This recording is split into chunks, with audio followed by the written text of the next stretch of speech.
오늘 우리에게 주신 하나님의 말씀은 열왕기상 13장 20절에서 34절까지의 말씀입니다. 열왕기상 13장 20절에서 34절까지의 말씀을 이제 제가 봉독해 올리겠습니다. 살아계신 하나님의 말씀을 경청하십시오.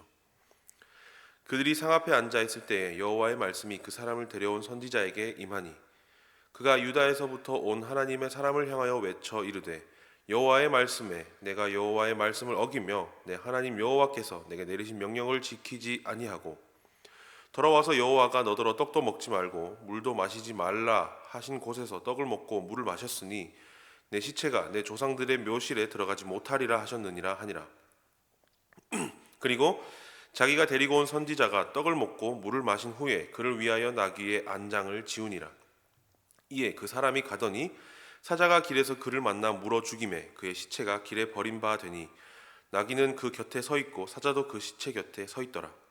지나가는 사람들이 길에 버린 시체와 그 시체 곁에 선 사자를 보고 그 늙은 선지자가 사는 성읍에 가서 말한지라. 그 사람을 길에서 데리고 돌아간 선지자가 듣고 말하되 이는 여호와의 말씀을 어긴 하나님의 사람이로다. 여호와께서 그에게 하신 말씀과 같이 여호와께서 그를 사자에게 넘기심에 사자가 그를 찢어 죽였도다 하고 이에 그의 아들들에게 말하여 이르되 나를 위하여 나귀의 안장을 지우라. 그들이 안장을 지우매 그가 가서 본즉 그의 시체가 길에 버린 바 되었고 나귀와 사자는 그 시체 곁에 서 있는데 사자가 시체를 먹지도 아니하였고 나귀를 찢지도 아니하였더라. 늙은 선지자가 하나님의 사람의 시체를 들어 나귀에 실어 가지고 돌아와 자기 성읍으로 들어가서 슬피 울며 장사하되 곧 그의 시체를 자기 묘실에 두고 오호라 내 형제여 하며 그를 위하여 슬피 우니라. 그 사람을 장사한 후에 그가 그 아들들에게 말하여 이르되 내가 죽거든 하나님의 사람을 장사한 묘실에 나를 장사하되 내 뼈를 그의 뼈 곁에 두라. 그가 여호와의 말씀으로 베델에 있는 제단을 향하고 또 사마리아 성읍들에 있는 모든 산당을 향하여 외쳐 말한 것이 반드시 이룰 것임이니라. 여로보암이 이 일 후에도 그의 악한 일의 길에서 떠나 돌이키지 아니하고 다시 일반 백성을 산당의 제사장으로 삼되 누구든지 자원하면 그 사람을 산당의 제사장으로 삼았으므로 이 일이 여로보암 집의 죄가 되어 그 집이 땅 위에서 끊어져 멸망하게 되니라. 아멘. 오늘 말씀은 지난 새벽기도 말씀에 있었던 일들의 결과를 나타내고 있습니다. 지난번에 이 일까지 다 다뤄졌으면 좋겠지만 마치 한 편의 드라마가 끝이 날 때 가장 중요한 장면에서 그 회차가 끝나는 것처럼 지난번 말씀이 그랬던 것 같습니다. 그래서 오늘 말씀은 앞선 서사를 짧게 말씀드리고 오늘 일어난 일들에 대한 결과와 그것이 무엇을 의미하는지에 대해서 말씀을 나눠보기 원합니다. 앞서 있었던 말씀을 조금 살펴보자면 13장 8절에서 9절 말씀을 살펴봐야 합니다. 하나님의 사람이 왕께 대답하되 왕께서 왕의 집 절반을 내게 준다 할지라도 나는 왕과 함께 들어가지도 아니하고 이곳에서는 떡도 먹지 아니하고 물도 마시지 아니하리니 이는 곧 여호와의 말씀이 내게 명령하여 이르시기를 떡도 먹지 말며 물도 마시지 말고 왔던 길로 되돌아가지 말라 하셨음이니이다 하고 유다의 예언자가 여로보암 왕을 치유하고 여로보암이 그 예언자를 대접하려고 하자 예언자는 하나님의 말씀이 이곳에서 떡도 먹지 말고 물도 마시지 말라 하셨음을 또 왔던 길로 되돌아가지 말 것을 그에게 말하며 그 자리를 피합니다. 이어서 18절에서 19절입니다. 그가 그 사람에게 이르되 나도 그대와 같은 선지자라 천사가 여호와의 말씀으로 내게 이르기를 그를 내 집으로 데리고 돌아가서 그에게 떡을 먹이고 물을 마시게 하라 하였느니라 하니 이는 그 사람을 속임이라. 이에 그 사람이 그와 함께 돌아가서 그의 집에서 떡을 먹으며 물을 마시니라. 베델의 한 늙은 예언자가 유다의 선지자를 하나님의 말씀이라는 명목으로 그를 속여서 떡과 물을 먹지 않기로 한 그에게 떡을 먹이고 물을 마시게 합니다. 말씀을 읽어보시면 아시겠지만 그 늙은 선지자가 왜 유다 선지자를 불러들였는지는 정확하게 나오지 않습니다. 그러나 조금 생각해보면 늙은 선지자는 하나님의 말씀을 받지도 않고 하나님의 말씀을 받았다 속였습니다. 진짜로 하나님의 말씀을 받은 유다 선지자에 대한 부러움, 호기심, 시기심이었을는지도 모르는 일이죠. 결과적으로 오늘 본문에 나오는 것처럼 늙은 예언자의 거짓 예언은 하나님의 사람을 죽게 만들었습니다. 오늘 우리에게 주어진 본문은 늙은 선지자의 거짓말 이후의 일을 말씀해 주시고 계십니다. 따라서 구조 자체도 어렵지 않고 지난 서사에 있는 말씀과 결과적인 말씀, 곧 하나님의 사람에게 임한 여호와의 심판이 있었습니다. 그리고 마지막으로 33절에서 34절을 통해 여로보암의 죄와 왕조의 멸망을 예고하는 것으로 오늘 본문이 끝나게 됩니다. 그렇게 하나님의 말씀을 지키지 못한 유다 예언자에게 다시 하나님의 말씀이 임하게 됩니다. 21절에서 22절 말씀입니다. 그가 유다에서부터 온 하나님의 사람을 향하여 외쳐 이르되 여호와의 말씀에 내가 여호와의 말씀을 어기며 내 하나님 여호와께서 내게 내리신 명령을 지키지 아니하고 돌아와서 여호와가 너더러 떡도 먹지 말고 물도 마시지 말라 하신 곳에서 떡을 먹고 물을 마셨으니 내 시체가 내 조상들의 묘실에 들어가지 못하리라 하셨느니라 하니라. 요약하자면 하나님의 명령을 어겼으니 너는 조상들의 묘실에 들어가지 못한다라고 말하고 계신 것입니다.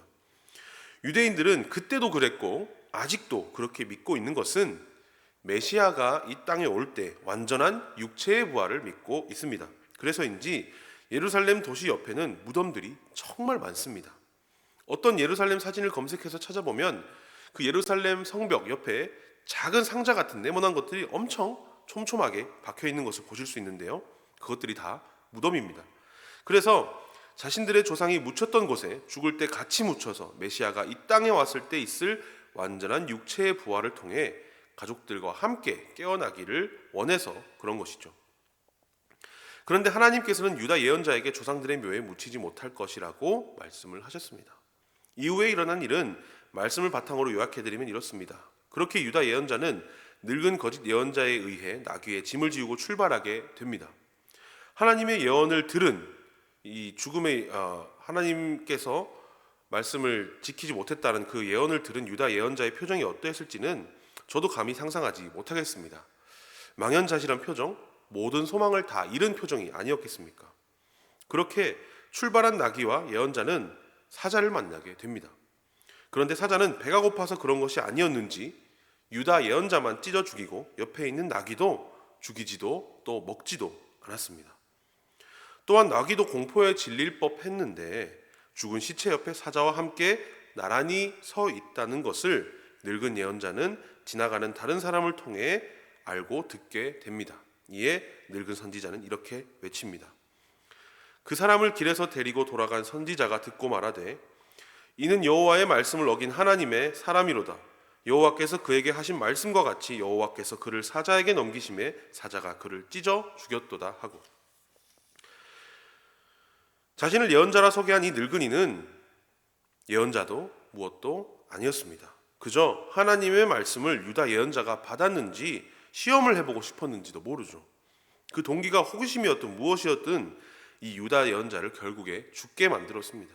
그래서 31절에 보면 유다 예언자는 조상들의 무덤이 아닌 이 거짓 예언자의 무덤에 함께 묻히게 되는 것이죠.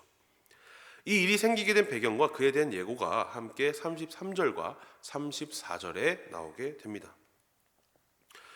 여로보암이 이 일 후에도 그의 악한 길에서 떠나 돌이키지 아니하고 다시 일반 백성을 산당의 제사장으로 삼되 누구든지 자원하면 그 사람을 산당의 제사장으로 삼았으므로 이 일이 여로보암 집의 죄가 되어 그 집이 땅 위에서 끊어져 멸망하게 되니라. 이스라엘 백성들은 대대로 제사장은 제사장 가문이 있었고 아무나 함부로 제사장이 될 수 없었습니다.